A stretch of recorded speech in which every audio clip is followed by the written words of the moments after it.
Salam sejahtera, salam madani. Selamat datang ke webinar Keselamatan dan Kesihatan di IAB Induk. Saya Dr. Ilanggo Peresami, pensyarah kanan IAB Induk selaku moderator sesi ini.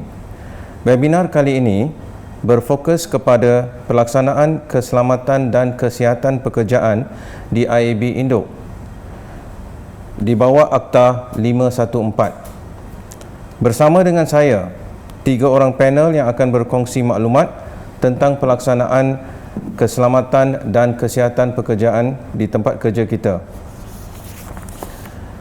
Seterusnya kita berkenalan dengan ahli-ahli panel. Saya kenalkan Encik Ahmad Juaidil Amin bin Adnan, Ketua Unit Penyelarasan Program, Merangkap Setiausaha 1 Jawatankuasa Keselamatan dan Kesihatan di IAB Induk. Selamat datang. Terima kasih Tuan Moderator. Panel kedua, Encik Azwan Muamin, Ketua Seksyen Pengurusan Program, Merangkap Ketua Jawatankuasa Emergency Response Team atau ERT di IAB Induk. Selamat datang Tuan. Terima kasih Tuan Moderator kerana menjemput saya dalam webinar kali ini. Terima kasih. Seterusnya, TS Nurul Hidayah binti Yusof, Ketua Unit Pengurusan Perhubungan Pelanggan, Merangkap Ketua Jawatankuasa Aduan dan Siasatan Dalaman di IAB Induk. Selamat datang TS. Terima kasih Tuan Moderator kerana menjemput saya untuk sesi perkongsian JKK IAB Induk. Okey. Seterusnya, saya jemput Encik Juaidil untuk berkongsi maklumat. Dipersilakan Tuan. Baiklah, terima kasih Tuan Moderator yang bersaudara Dr. Ilanggo. Okey, baik. Bismillahirrahmanirrahim. Alhamdulillahirabbil wassalatu wassalamu ala asyrafil anbiya'i wal mursalin wa ala alihi wa sahbihi ajma'in, amma ba'd. Sebelum saya mulakan pembentangan ataupun perkongsian berkenaan dengan Jawatankuasa Keselamatan, saya mohon izin daripada moderator satu dan juga daripada panel 1 dan juga 2. Saya mohon izin untuk meneruskan pembentangan berkenaan dengan Jawatankuasa Keselamatan. Okay, sebelum saya mulakan, saya mohon tuan-tuan dan juga puan-puan untuk scan QR yang ada di sebelah saya ni. Okay, tuan-tuan scan kehadiran supaya kita dapat kita dapat menyimpan rekod tuan-tuan yang telah hadir dalam webinar ini. Baik, bismillahirrahmanirrahim. Cadangan penubuhan Jawatankuasa Keselamatan dan Kesihatan Institut Amiruddin Baki JKKP IAB dan juga Dasar Keselamatan IAB telah diluluskan, diberi mandat di dalam mesyuarat pagi bilangan 3 tahun 2021, yang mana mesyuarat ini telah dipengerusikan oleh mantan pengarah IAB itu yang bahagia Datuk Dr. Tajuddin pada tahun 2021. Penubuhan jawatankuasa ini adalah selaras dengan Seksyen 30-1 Akta 514, iaitu setiap majikan hendaklah menubuhkan satu jawatankuasa keselamatan dan kesihatan di tempat kerja sekurang-kurangnya jika terdapat sekurang-kurangnya 40 orang pekerja. Setelah mendapat mandat daripada mesyuarat pagi berkenaan, jawatankuasa ini telah bertindak untuk menubuhkan sesuatu jawatankuasa, yang mana jawatankuasa ini terdiri daripada satu orang pengurusi, 2 orang timbalan pengurusi dan juga 2 setiausaha, 5 wakil majikan dan juga 10 orang wakil pekerja yang telah dilantik secara rasmi ke dalam jawatankuasa ini pada 20 Disember 2021. Okay, seterusnya saya memperkenalkan barisan pengurusi jawatankuasa Induk. Okay, jawatankuasa ini diketuai oleh pengarah IAB iaitu yang berusaha Puan Nurayahati bin Abdul Hamid dan dibantu oleh 2 timbalan. Timbalan pengurusi 1 Puan Nur Mazwin binti Yahya, timbalan pengurusi 2 Tuan Megat Afandi bin Datuk Wira bin Haji Ismail, dan diuruskan oleh 2 orang setiausaha, iaitu yang pertama setiausaha adalah saya sendiri dan juga setiausaha 2 adalah Puan Siti Aisyah binti Ibrahim. Wakil majikan, kita ada 5 orang dalam jawatankuasa ini, yang mana wakil majikan inilah yang akan bertindak untuk menyuarakan ataupun mewakilkan tuan-tuan dan perempuan untuk disampaikan kepada pengurusan tertinggi berkenaan keselamatan dan kesihatan. Wakil majikan yang telah dilantik secara rasmi adalah pertama Encik Amir Zakri bin Muhammad Mahidin, pendaftar Institut Amrin Baki, Tuan Haji Mak Rahimi bin Rashid Alias Yaakob, Ketua Pusat Pentaksiran dan Pembangunan Bakat, dan juga yang berusaha Puan Ainul Hidayah binti Abdul Rauf, pensyarah kanan Institut Amrin Baki, Encik Azwan bin Wamin, Ketua Seksyen Pengurusan Program, dan juga yang berusaha Ustaz Alias bin Muhammad Naim. Okay, mereka telah dilantik secara rasmi sebagai wakil majikan untuk mendengar apa sahaja yang dibawa oleh wakil pekerja.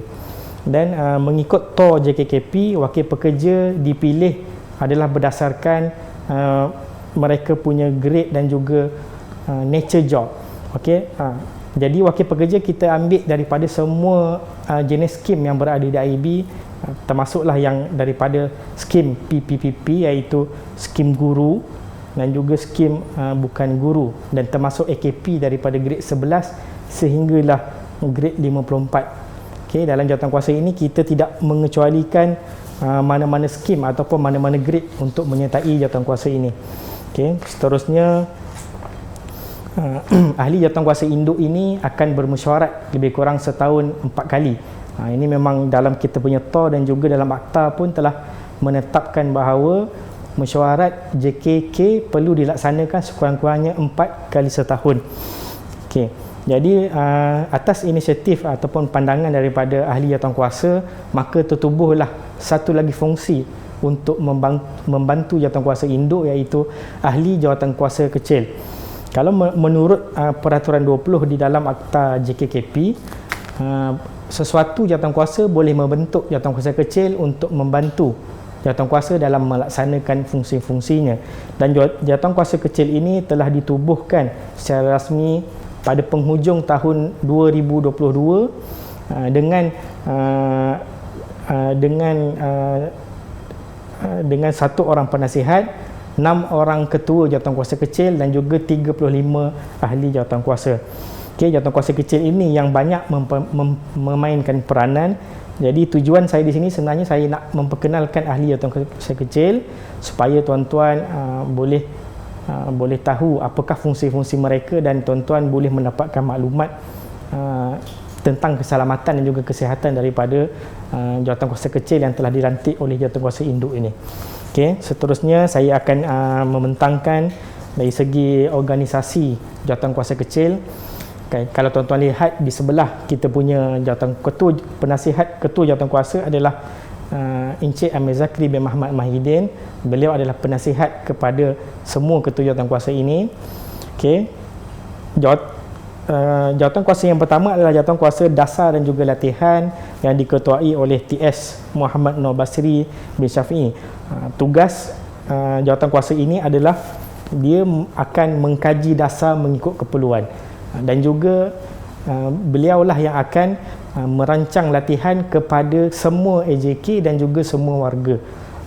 Kemudian seterusnya adalah jawatankuasa pemeriksaan dan penilaian tempat kerja yang diketuai oleh Encik Mahathir Fansuri bin Azizan. Okay, beliau bertanggungjawab bagi tugas-tugas pemeriksaan secara berkala, dan juga beliau juga bertanggungjawab untuk menyediakan HIRAC. HIRAC ialah risk assessment dan juga risk control bagi tempat kerja. Okay, daripada cadangan beliau akan bentangkan dalam mesyuarat, dan pengurusan tinggi akan melihat cadangan beliau untuk penambahbaikan di Institut Amrin Baki. Okay, seterusnya yang ketiga, iaitu panel yang terakhir beliau bersama kita kali ini, iaitu Ketua Jawatankuasa Aduan dan Siasatan yang diketuai oleh Puan TS Nurul Hidayah binti Yusof. Okay. Sebelum ni kita memang tak tahu jika berlaku kemalangan ataupun kemalangan kecil yang berlaku di tempat kerja, kita seringkali diamkan. Kita seringkali tidak mengendahkan apakah punca-puncanya dan penyebab yang berlaku kerana aduan tidak direkodkan. Jadi saya menyeru kepada tuan-tuan juga perempuan, warga IAB sekalian, sekiranya tuan-tuan dan perempuan mempunyai aduan berkenaan keselamatan, Okay, saya cadangkan tuan-tuan perempuan boleh menghubungi Puan T.S. Nurul dan juga ahli-ahlinya bagi tujuan aduan dan juga siasatan kemalangan-kemalangan yang berlaku di IAB. Okay, seterusnya yang jawatankuasa yang keempat adalah jawatankuasa kesihatan dan kebajikan pekerja. Okay, jawatankuasa ini bertanggungjawab berkenaan dengan cadangan-cadangan kesihatan dan juga program-program berkenaan dengan kebajikan dan juga kesihatan kepada warga. Okay, jawatankuasa yang kelima adalah jawatankuasa perhubungan dan juga promosi yang diketuai oleh Encik Alias bin Muhammad Naim. Beliau bertanggungjawab berkenaan dengan promosi berkaitan dengan keselamatan dan juga kesihatan. Dan yang terakhir adalah Ketua Jawatankuasa ERT iaitu Encik Azwan Wamin yang bersama kita hari ini. Nanti beliau akan terangkan detail apakah fungsi-fungsi jawatankuasa di bawah beliau. Okey, seterusnya seterusnya di IAB kita ada satu dasar yang mana dasar JKK ini telah ditandatangan oleh yang berusaha pengarah kita pada 31 Mei 2023, yang mana dasar ini digunakan di induk dan juga di keseluruhan cawangan. Okay, dasar ini perlu disemak oleh jawatankuasa dasar tadi apabila perlu. Okay, dasar ini digunakan oleh orang ramai. Tuan-tuan boleh rujuk dasar tersebut di dalam portal IAB. Okay, seterusnya saya akan terangkan berkenaan dengan tanggungjawab majikan. Okay. Di dalam sesuatu organisasi, majikan bertanggungjawab dan hendaklah dikehendaki melindungi keselamatan, kesihatan dan kebajikan orang-orang yang bekerja melalui langkah-langkah yang berikut. Yang pertama, majikan perlu menyediakan dan juga menyelenggara loji dan sistem tempat kerja. Okay, maksud yang pertama ni adalah sesuatu ketua jabatan perlu menyediakan tempat kerja yang selamat. Maksudnya tempat kerja yang selamat adalah tempat kerja yang tidak mendatangkan bahaya. Okay, dari segi ergonomik dan juga kesihatan kepada pekerja-pekerjanya. Yang kedua, menyusun langkah-langkah bagi menjamin keselamatan dan kesihatan. Yang ketiga, menyusun maklumat, arahan dan latihan serta penyeliaan terhadap arahan-arahan berkenaan kesihatan dan juga keselamatan. Okay, yang keempat, menyediakan dan menyenggara persekitaran pekerjaan yang selamat tanpa risiko. Dan yang terakhir adalah menyediakan kemudahan bagi kebajikan mereka yang sedang bekerja. Okay, tuan-tuan perlu maklum berkenaan dengan tanggungjawab majikan, kerana apabila majikan tidak menyediakan ataupun tidak menjalankan tanggungjawab tersebut, majikan boleh didenda mengikut akta KKP. Okay, seterusnya tanggungjawab wakil pekerja yang dilantik tadi adalah untuk menjalankan fungsi-fungsinya. Yang kedua, mendapatkan input daripada kaki tangan. Okay, jadi jika tuan-tuan mempunyai sebarang input ataupun cadangan berkenaan kesihatan, tuan-tuan boleh rujuk kepada wakil pekerja yang dilantik. Okay, tuan-tuan boleh suarakan untuk dibawa di dalam mesyuarat JKK. Dan tuan-tuan juga boleh memaklumkan apa sahaja cadangan ataupun penambahbaikan yang boleh difikirkan perlu untuk ditambah baik oleh wakil majikan. Okay, seterusnya, fungsi wakil pekerja ini adalah memaklumkan kepada rakan sekerja berkenaan dengan tugas dan juga peranan wakil pekerja tersebut. Dan yang terakhir, tanggungjawab wakil pekerja adalah mendapatkan penerangan, maklumat dan latihan yang bersesuaian bagi tujuan meningkatkan prestasi sebagai ahli JKKP. Okay, yang ni tanggungjawab majikan dan juga tanggungjawab wakil pekerja ni memang kami sentiasa update ataupun kami sentiasa bincangkan dalam mesyuarat berkenaan tanggungjawab wakil pekerja dan juga wakil majikan. Okay. Di sesuatu tempat tiada maksud saya di satu tempat, bila ada tempat kerja, workplace, mesti ada worker ataupun pekerja, dan setiap pekerja juga tertakluk kepada akta ini, iaitu di dalam seksyen 24, iaitu tanggungjawab am pekerja. Next. Okey, tanggungjawab am pekerja iaitu di bawah seksyen 24, yang mana pekerja perlu memberi perhatian yang munasabah bagi keselamatan dan kesihatan dirinya dan orang lain.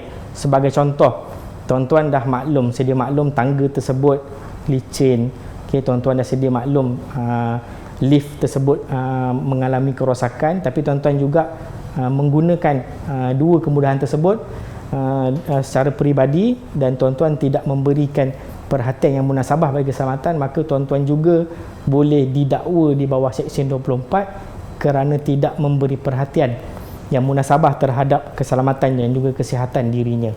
Okay. Seterusnya, perlu memberi kerjasama kepada majikan atau orang lain dalam melaksanakan kehendak akta.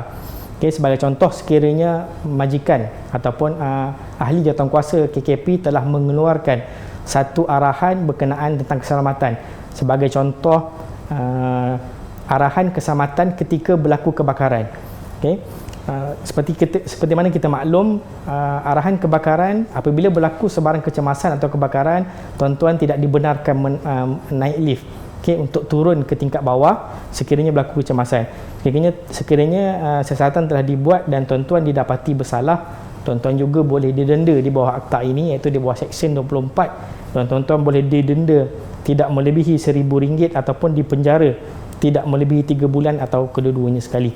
Okey, dan yang terakhir adalah tuan-tuan, tanggungjawab pekerja adalah memakai dan menggunakan peralatan atau memakai pelindungan diri yang dibekalkan.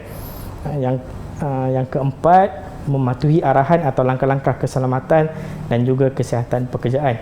Jadi tanggungjawab pekerja ini perlu dipatuhi supaya keselamatan dan juga kesihatan di IAB ini sentiasa berada di tahap optimum. Okey, seterusnya, saya akan share satu video di sebelah ni untuk tuan-tuan. Mari sama-sama kita saksikan. Semua orang bertanggungjawab memastikan persekitaran kerja mereka selamat. Adalah penting untuk anda mengetahui apa yang perlu dibuat jika anda memikirkan bahawa jika tempat kerja anda mungkin bahaya, anda mesti memberitahu majikan anda. Adalah tanggungjawab mereka untuk membetulkan apa sahaja yang tidak selamat. Kadangkala insiden berlaku di tempat kerja. Anda harus melaporkan kecederaan anda kepada majikan dan mendapatkan penjagaan perubatan. Majikan anda harus menyimpan rekod kecederaan yang berlaku di tempat kerja. Ia adalah penting bahawa keselamatan dibincangkan di tempat kerja. Perbincangan ini boleh berlaku di mesyuarat pasukan atau dalam perbualan satu dengan satu. Majikan harus bekerja rapat dengan anda untuk memastikan tiada risiko untuk kecederaan dalam kerja harian anda. Okey, kita teruskan video yang kedua.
Daripada dua video berkenaan, kita dapati bahawa keselamatan dan kesihatan ni bukan sahaja untuk untuk membebankan tuan-tuan, tapi ianya untuk membantu supaya produktiviti dari segi individu dan juga organisasi meningkat.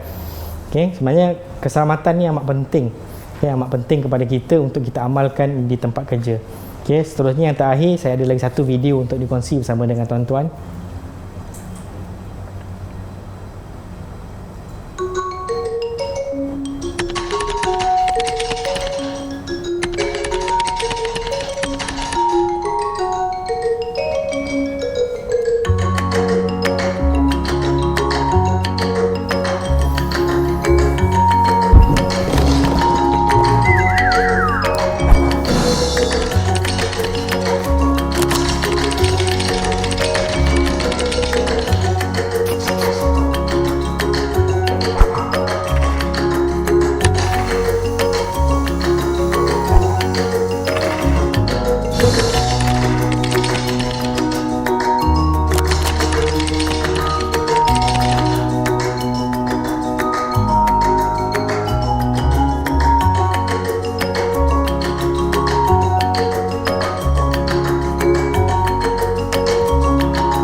Baik, dengan berakhirnya video itu, maka berakhirlah perkongsian saya pada kali ini. Saya berharap keselamatan dan juga kesihatan ini dapat dipertingkatkan di Institut Indon Melaki. Dan akhir sekali saya serahkan semula kepada Tuan Moderator Yang Bersaudara Dr. Ilanggo untuk sesi seterusnya. Okay. Terima kasih Cik Joaidil berkongsi tentang penubuhan fungsi-fungsi, kepentingan dan dasar-dasar KKP di IAB supaya tempat kerja kita selamat untuk semua. Terima kasih. Seterusnya, perkongsian tentang Emergency Response Team. Saya jemput Encik Azwan Muamin untuk perkongsian seterusnya. Dipersilakan. Okay, terima kasih kepada Tuan Moderator Dr. Ilanggo, anak lelaki Priyasami. Okay, saya akan membentangkanlah berkaitan dengan jawatankuasa ERT Institut Amjad Baki. Untuk makluman semua ya tuan-tuan dan puan-puan, jawatankuasa ini telah dilantik jawatankuasa ERT untuk Institut Amjad Baki telah dilantik pada 21 September 2022 melalui memo dalaman yang ditandatangani oleh mantan timbalan pengarah profesional ketika itu, iaitu Dr. Haji Abdul Razak bin Manaf. Di dalam memo tersebut terdapat lebih kurang 39 pegawai daripada Institut Amjad Baki telah dilantik sebagai jawatankuasa Emergency Response Team. Okey, untuk seperti nama-nama adalah seperti di paparan, kita boleh tengok 39 pegawai itu yang bertanggungjawab dalam pasukan ERT IAB. Okay. Seterusnya, untuk makluman tuan-tuan dan puan-puan, inilah senarai pegawai-pegawai kita berserta dengan portfolionya. Pertama sekali diketuai oleh Incident Commander, iaitu saya sendiri yang akan mengetuai jawatankuasa ini, dan dibantu oleh Yang Berusaha Dr. Ilanggo Priyasami sebagai Deputy Incident Commander. Beliau juga akan memegang jawatan sebagai dokumentasi, pasukan dokumentasi Institut Amjad Baki. Di bawah pimpinannya terdapat dua orang lagi, iaitu Encik Zawahir bin Ismail dan Puan Norita binti Hamzah. Seterusnya, jawatankuasa ini juga mengandungi pasukan firefighter yang diketuai oleh Yang Berusaha Dr. Zaharul bin Madzin, Encik Muhammad Fahmi bin Zulkifli, Encik Muhammad Fairuz bin Muhammad Sis, Encik Syahrin bin Alias, Encik Muhammad Syahrul Ikhwan bin Muhammad Ramli, dan Encik Dharmalingam anak lelaki Wijayapuri. Seterusnya pasukan ini juga mempunyai Search and Rescue Team di mana diketuai oleh Encik Muhammad Syauqi bin Razali, dan di bawahnya terdapat anggota lain yang sama-sama membantu dalam rescue team ini, iaitu Encik Priyasami anak lelaki Ramasami, Puan Halimatun Saadiah binti Harith, dan akhir sekali Encik Muhammad Sabri bin Senin. Untuk floor manager pula, pasukan floor manager akan diketuai oleh Yang Berusaha TS Muhammad Nur Basri bin Safi, dan dibantu oleh Puan Husna binti Yahya, Encik Abdul Rashid bin Bidin, dan Encik Syamsul Naha bin Mat Yunus. Bagi security team pula diketuai oleh Yang Berusaha Dr. Muhammad Nuri bin Mustafa, Encik Saiful Azlan bin Abdul Manap, Yang Berusaha TS Lani bin Ibrahim, Encik Mokhtar bin Mukri, Yang Berusaha Dr. Azmi bin Syahri, Puan Mas Diana binti Jamil, dan Puan Hani Rashika binti Muhammad Saleh. Dan akhir sekali pasukan ERT mengandungi First Aid Team yang diketuai oleh Encik Kanagarajan anak lelaki Pandian, dan dibantu oleh Noraini binti Abdul Samad, Encik Indran anak lelaki Subramaniam, Encik Zulfikar Husni bin Samsul Khalil, Puan Judith Edi, dan akhir sekali Nur Hafiza binti Hamzah. Untuk makluman semua, seperti yang ada highlight di bawah tu, ERT bertindak semasa berlaku kecemasan di tempat kerja sementara menunggu bantuan profesional tiba. Seterusnya. Berikut ialah perancangan ataupun aktiviti yang akan dilaksanakan oleh jawatankuasa ERT pada tahun 2023. Pertama sekali, kita merancang untuk mengadakan kursus First Aid Aider, kursus floor monitoring, khusus firefighting, khusus security dan khusus search and rescue, dan kesemua kursus ini insya-Allah akan dilaksanakan pada bulan Oktober. Dan seperti paparan ditunjukkan juga pegawai yang bertanggungjawab serta cadangan vendor yang kita cadangkan untuk membantu menjayakan perancangan kita. Okey, seterusnya. Okey, ini adalah paparan bagi menunjukkan kita punya TOR ataupun term of reference bagi emergency response team. Saya tak akan mengulas panjang mengenainya, mungkin ini nanti akan diwar-warkan dalam bentuk email kepada semua warga IAB. Okay, next. Okey, yang paling penting kat sini ialah peranan ERT Institut Amir Baki. Pertama sekali, pasukan ERT ini untuk makluman semua bertanggungjawab terhadap keselamatan penghuni dan pelawat serta persekitaran tempat kerja ketika situasi kecemasan dan menggerakkan organisasi bila berlaku kecemasan. Selain itu juga mengeluarkan arahan untuk mengaktifkan pelan pengusian bangunan, memaklumkan kepada pihak pengurusan mengenai kejadian kecemasan, bekerjasama dengan agensi berkaitan semasa berlaku kecemasan dan menyediakan maklumat untuk laporan kejadian. Okey, seterusnya term of reference ini hendaklah sentiasa tersusun dan boleh diguna pakai sekiranya kecemasan berlaku. Pasukan tindakan kecemasan yang dibentuk juga boleh berfungsi dengan lebih berkesan untuk menyelamatkan nyawa dan harta benda setakat yang termampu. Sekiranya langkah yang diambil itu terlalu berisiko, maka ahli ERT perlu mengambil langkah menyelamatkan diri daripada bahaya yang wujud semasa kes kecemasan berlaku. Okey, saya rasa itu saja daripada saya bagi memberi pengenalan kepada tuan-tuan dan puan-puan berkaitan dengan Jawatankuasa Emergency Response Team Institut Amir Baki tahun 2023. Sekian, terima kasih. Serahkan kembali kepada moderator untuk program selanjutnya. Terima kasih. Terima kasih Encik Azwan Wamin berkongsi maklumat tentang ahli-ahli ERT, fungsi-fungsi ERT dan peranan yang perlu mereka lakukan, iaitu bertindak semasa berlaku kecemasan sementara menunggu bantuan daripada pakar. Terima kasih Cik Azwan. Seterusnya kita jemput TS Nurul untuk berkongsi maklumat. Dipersilakan. Terima kasih Tuan Moderator Dr. Ilanggo Priyasami. Pada hari ini saya akan kongsikan tata cara pemberitahuan kemalangan, kemalangan nyaris, kejadian berbahaya, keracunan dan juga penyakit pekerjaan. Okey, pasukan Jawatankuasa Aduan dan Siasatan KKP IAB bersama-sama saya adalah Encik Ahmad Syukri bin Alias, iaitu Ketua Seksyen Khidmat Pengurusan, Puan Hazlita binti Hanafi, Ketua Jabatan Perancangan dan Senggaraan ICT, Puan Jaizatul Quraisyah binti Zainal, Ketua Unit Pengurusan Aset dan Stor, dan juga Puan Suryani binti Abdurrani, Pembantu Tadbir di Pejabat Pendaftar.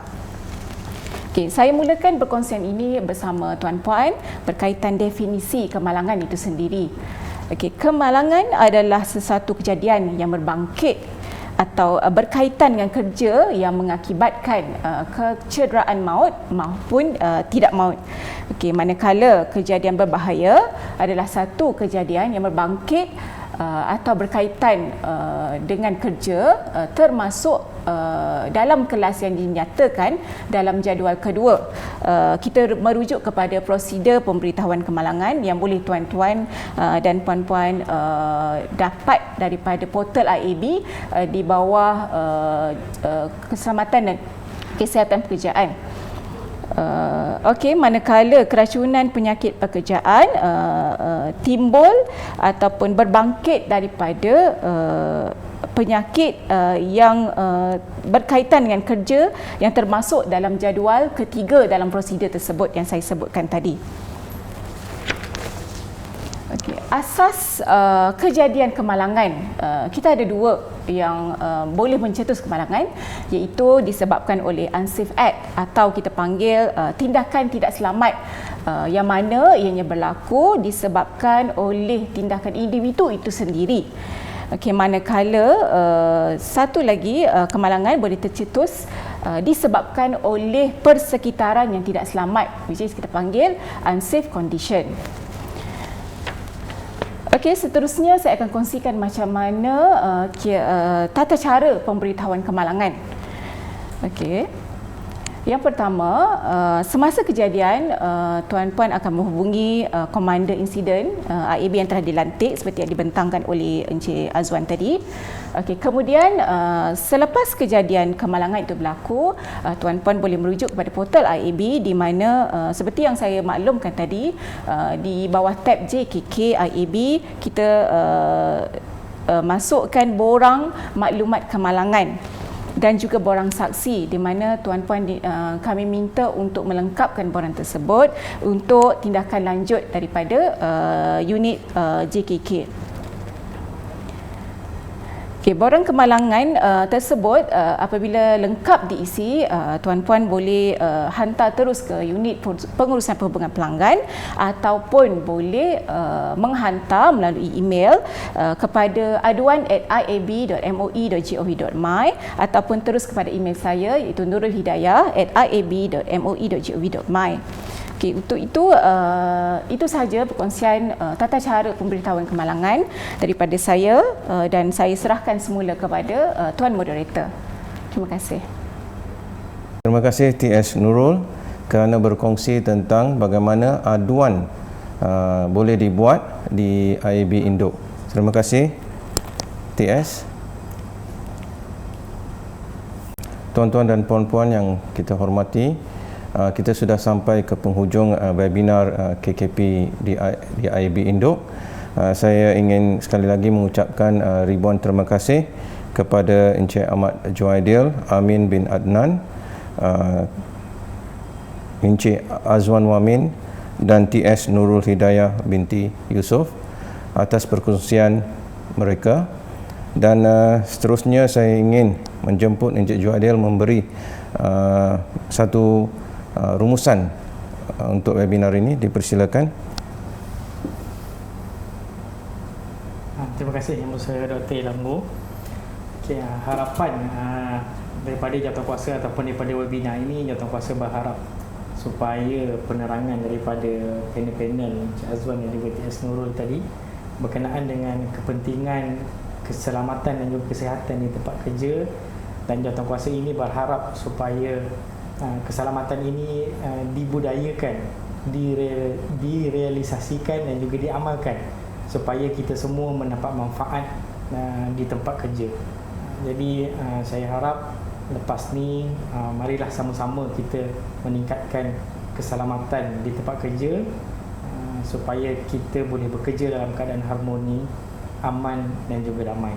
Okay, sekadar saja daripada saya, Doktor. Okey, terima kasih Encik Juaidil.